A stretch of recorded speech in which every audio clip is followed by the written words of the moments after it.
नहायत ही अदब के साथ मैं अदीब साहब का शुक्रिया अदा करता हूँ कि उन्होंने IMCR के नाम से हमें यहाँ एक साथ होने का मौका दिया।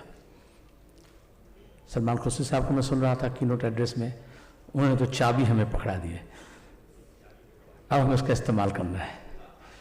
मौजूद यही है कि आज की मौजूदा सियासी हालत और इसके साथ वे फॉरवर्ड हमें क्या करना है। मैं मौजूदा सियासी हालत के बारे में कुछ नहीं कहूँगा, हम सब अच्छी वाक़फ़ियत रखते हैं इस बारे में, मुझसे ज़्यादा आप समझते हैं और तभी हम यहाँ एक साथ हुए हैं। जैसे अदीब साहब ने कहा, अपने अपने कोशिश से लोग यहाँ आए हैं, ये ज़रूरत महसूस कर रहे हैं कि चलो एक साथ कुछ कोशिश करते हैं। मुझे पहली बात मैं इसलिए आया कि जब देखा मैं IMCR, there is a huge difference Indian Muslims for civil rights और दूसरी तरफ से होता कि civil rights for the Muslims. तो हम ये गलती ना करें, we don't fight for the civil rights of the Muslims और for the Muslims, we fight for the civil rights and we Muslims get united to protect the civil rights. चाहे वो मणिपुर में हो, चाहे वो कश्मीर में हो, चाहे यूपी में हो, चाहे दिल्ली में हो, चाहे हिंदुस्तान के किसी भी खत्ते में हो।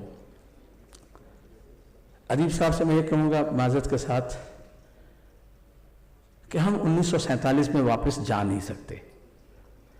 None of us can go back to the history. What had happened. But we study history to learn, to draw lessons. हम तारीख से ये सबक हासिल करें कि हमारा मुस्तकबिल और इससे ज़्यादा ताबनाक ना हो, और इसके लिए ही हमें वे फॉरवर्ड सोचना है। पहली बात तो ये है कि हम हमेशा ये कोशिश रहेगी संघ परिवार की तरफ से, मैं सीधी सीधी बात करता हूं, कि कन्फ्लिक्टिंग इंटरेस्ट को सामने ले आए, रेदर कन्फ्लिक्टिंग इंटरेस्ट।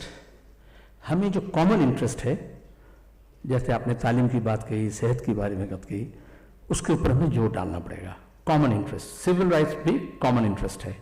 जिस तरह से दस्तूर हिंद, कॉन्स्टिट्यूशन रेलेवेंट हुए हैं आज़ाद हिंदुस्तान में, इससे ज़्यादा, इतनी ज़्यादा हमारे प्रीएम्बल या हमारे कॉन्स्टिट्यूशनल स्पिरिट उतने ज़्यादा रेजोनेंस जनता के साथ नहीं हुई।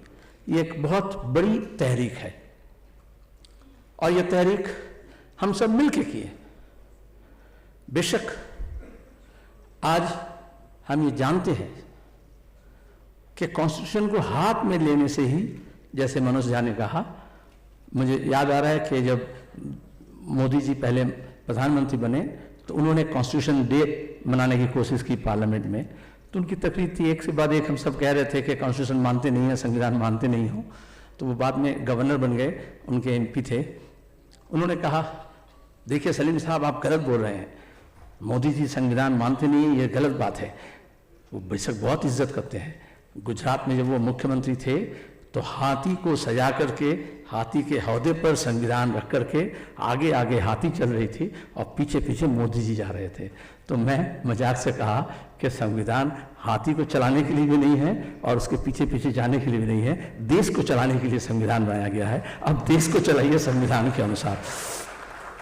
तो वो दिखावा होता है, हमेशा ये ढोंग करेंगे वो। और हमें भी इस बात को, बेशक इस चुनाव में हम कई कदम आगे बढ़े हैं, लेकिन we should not misread the judgement.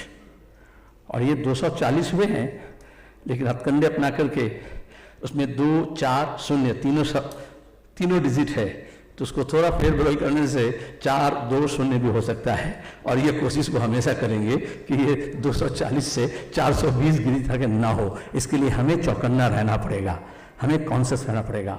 एक तो कोalition और पार्लियामेंट्री सिस्टम, पार्लियामेंट्री कोalition जो इंडिया ब्लॉक वगैरह किए, उसे हमें और भी मजबूत से आगे बढ़ाना है।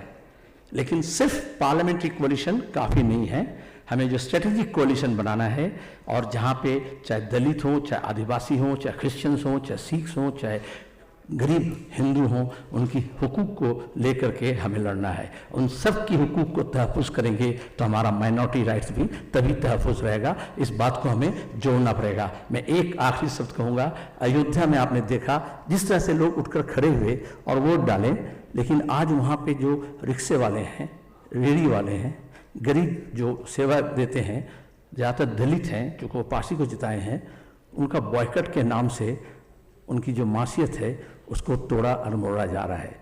इस तरह के वो हथकंडे अपनाते हैं, तो हमें भी उठकर खड़े होना पड़ेगा कि किसी को नुकसान ना पहुंचे इस माहौल में, और हम उसके साथ रहेंगे। ये आवाज़ हमें देना है। शुक्रिया।